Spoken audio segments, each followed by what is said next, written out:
Friends, मैं सुनीता अग्रवाल। मेरे channel पे आप सभी का बहुत बहुत स्वागत है। तो आज हम बनाएंगे बहुत ही ज्यादा टेस्टी रेसिपी। तो चलिए बनाना शुरू करते हैं।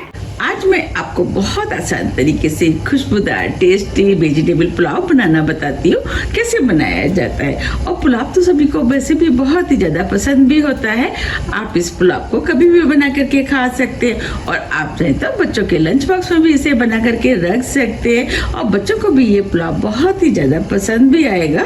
तो चलिए बनाना शुरू करते हैं। पुलाव बनाने के लिए हमने ये 1.5 कप बासमती राइस लिए हैं। अब इन राइस को हम इस बाउल में डाल देते हैं।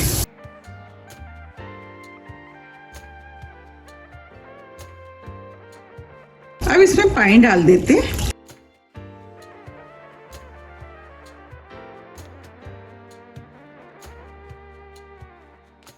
और राइस को हम इस तरीके से 2 से 3 बार साफ पानी से धो लेते हैं, जिससे कि राइस के अंदर जितनी भी गंदगी होगी वो निकल जाएगी।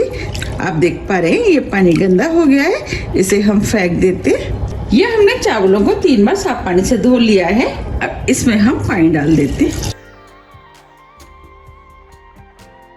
अब चावलों को 20 मिनट के लिए फूलने के लिए ऐसे ही छोड़ देते हैं। जब तक चावल फूल ले हम आगे की तैयारी कर लेते हैं। तो चलिए पुलाव बनाना शुरू करते हैं।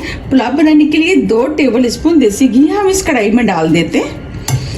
आप देसी घी की जगह ऑयल का भी इस्तेमाल कर सकते हैं, लेकिन देसी घी का बना हुआ पुलाव खाने में ज़्यादा टेस्टी लगता है।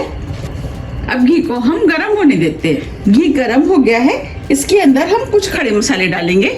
खड़े मसाले में ये हमने 5 लौंग लिए हैं, 2 छोटे साइज के तेज पत्ते, 1 टीस्पून जीरा, 3 छोटी इलायची इसका मुंह खोल लिया है, 2 बड़ी इलायची इसका भी हमने मुंह खोल लिया है, 8 से 10 काली मिर्च, 2 सूखी वाली लाल मिर्च, 1 इंच दालचीनी का टुकड़ा और ये हमने थोड़ी सी जावित्री ली है। अब सभी खड़े मसालों को हम कढ़ाई में डाल देते हैं। अब सभी खड़े मसालों को स्लो फ्लेम पे 1 मिनट करीब भून लेते हैं, जिससे कि सभी खड़े मसालों का फ्लेवर घी में अच्छे से आ जाए। 1 मिनट करीब हो गया है। अब ये सभी खड़े मसाले भी भुन गए हैं। ये 1 मीडियम साइज की प्याज ली, जिसे लंबा लंबा काट लिया है, वो डाल देते हैं। अब प्याज को स्लो मीडियम फ्लेम पर लगातार चलाते हुए हल्के गोल्डन कलर का होने तक भून लेते हैं। अब ये प्याज भी भुनना शुरू हो गई है। ये आधा इंच अदरक का टुकड़ा लिया, जिसे कद्दूकस कर लिया, वो डाल देते हैं। आप चाहे तो इसके अंदर लहसुन का भी इस्तेमाल कर सकते हैं। आप 2-3 कलियां लहसुन की कद्दूकस करके भी डाल सकते हैं और आप चाहे तो अदरक लहसुन का पेस्ट भी डाल सकते हैं। अब अदरक को भी हम प्याज के साथ भून लेते हैं। अब ये प्याज भी हल्के गोल्डन कलर की हो गई है। ये 1 बड़े साइज का आलू ले छोटे पीस में काट लिया है, वो डाल देते हैं और आलूओं को मीडियम हाई फ्लेम पे 2 से 3 मिनट करीब भून लेते हैं। 2 मिनट करीब हो गए हैं। अब ये आलू भी भुन गए हैं। ये 1 मीडियम साइज की गाजर लिए, जो छोटे पीस में काट लिया, वो डाल देते हैं। 4 से 5 बीन्स, इसे भी हमने छोटे पीस में काट लिया है। वेजिटेबल आप अपने टेस्ट के अनुसार थोड़ी सी कम या ज्यादा भी कर सकते हैं। आधा कप कच्ची वाली मटर, आप चाहें तो इसकी जगह फ्रोजन मटर का भी इस्तेमाल कर सकते हैं। और सभी वेजिटेबल को हम 2 से 3 मिनट के लिए मीडियम हाई फ्लेम पे भून लेते हैं। जब हम इस तरीके से वेजिटेबल को भून करके पुलाव बनाते हैं तो पुलाव बहुत ही ज़्यादा टेस्टी बनके तैयार होता है। अब इसके अंदर 1 टेबल स्पून नमक डाल देते हैं। नमक आप अपने टेस्ट के अनुसार थोड़ा सा कम या ज़्यादा भी कर सकते हैं। 1 टीस्पून गरम मसाला, अब गरम मसाले की जगह बिरयानी मसाले का भी इस्तेमाल कर सकते हैं और दोनों चीज़ों को मिक्स कर देते हैं।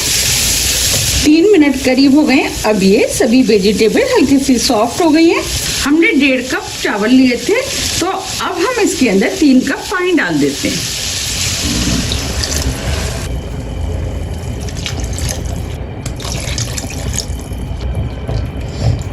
पानी को मिक्स कर देते हैं और फुल फ्लेम पे 1 बॉईल आने देते हैं। ये हमने 3 हरी मिर्च लिए, इसे भी डाल देते हैं। पानी में 1 उबाल आ गया है और इधर 20 मिनट करीब भी हो गए थे। हमने चावल में से छलनी से छान करके पानी निकाल दिया था। अब इस चावल को भी हम इसी में डाल देते हैं और चावलों को हल्के हाथों से मिक्स कर देते हैं, जिससे कि चावल टूटे ना। अब ये चावल भी मिक्स हो गए हैं। अब चावलों को ढक देते हैं और 8 से 10 मिनट के लिए मीडियम हाई फ्लेम पर चावल को पकने देते हैं। 10 मिनट करीब हो गए हैं। अब इनको हम चेक कर लेते हैं और जो चावल के अंदर पानी था वो खत्म हो गया है। अब इन चावलों को दोबारा से ढक देते हैं और स्लो फ्लेम पे 5 से 6 मिनट के लिए दम पे रख देते हैं। 6 मिनट करीब हो गए। अब ये पुलाव बनके तैयार हो गया है। देखिए कितना खिला खिला पुलाव बनके तैयार हुआ है। और फ्लेम को ऑफ कर देते हैं। अब इसके ऊपर हम थोड़ा सा देसी घी डाल देते हैं, उससे पुलाव खाने में भी अच्छा लगेगा और खुशबू अच्छी आएगी। कितना बढ़िया पुलाव बनके तैयार हुआ है और एक एक चावल खिल रहा है। अब हम पुलाव को गर्मा गर्म सर्व कर लेते हैं। देखिए कितना बढ़िया खिला खिला पुलाव बनके तैयार हुआ है और इसका एक एक चावल खिल रहा है। मैंने आपको जिस तरीके से बनाना बताया, अगर आप उस तरीके से बनाएंगे तो आपका पुलाव भी बिल्कुल इसी तरीके से खिला खिला बनके तैयार होगा। अगर आपको मेरी रेसिपी पसंद आ रही है तो आप रेसिपी को लाइक कर दीजिएगा और ज्यादा से ज्यादा फ्रेंड और फैमिली से शेयर भी कर दीजिएगा। और आप मुझे कमेंट्स करके ये भी बताइए कि आप इस पुलाव को कब बना रहे हैं। आप इसे बनाइए, खाइए, फिर मुझे कमेंट्स करके बताइए कि आपको ये कैसा लगा।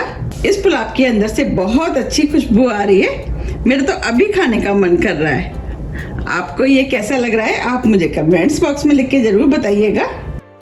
मैंने अपने चैनल पे काफी तरह की पुलाव की रेसिपियां डाली हैं, उन्हें काफी पसंद भी किया गया है। आप चाहें तो मेरे चैनल पे जाकर के उन रेसिपियों को देख सकते हैं। बनाए ना कितना बढ़िया वेजिटेबल पुलाव।